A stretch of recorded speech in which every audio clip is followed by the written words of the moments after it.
ಶ್ರದ್ಧಾಭಕ್ತಿಯಿಂದ ಪ್ರಾರ್ಥಿಸಿಕೊಂಡೆಯ ಮಗನೇ. ಹೌದಮ್ಮ. ಅಭಯಪ್ರದಳಾಗಿದ್ದೇವೆ.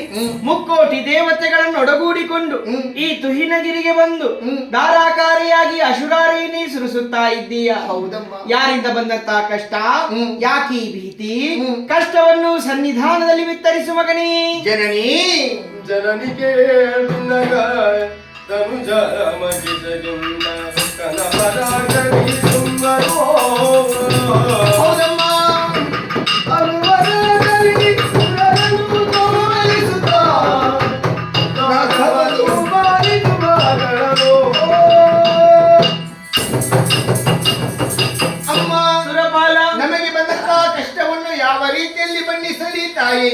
ಈ ಮೊದಲು ದುರುಳನಾದಂತಹ ಮಹಿಷಾಖ್ಯನು ನಾಲ್ಕರ ಅಧಿಕಾರವನ್ನು ವಶಪಡಿಸಿಕೊಂಡ ಸಂದರ್ಭದಲ್ಲಿ ನಮ್ಮ ಕಷ್ಟಗಳನ್ನು ನಿಮ್ಮೊಂದಿಗೆ ಹೇಳಿದಾಗ ಮಹೇಶನ್ನು ವಧಿಸಿ ಅಧಿಕಾರವನ್ನು ಒಪ್ಪಿಸಿದವರಿದ್ದೀರ ತಾಯಿ.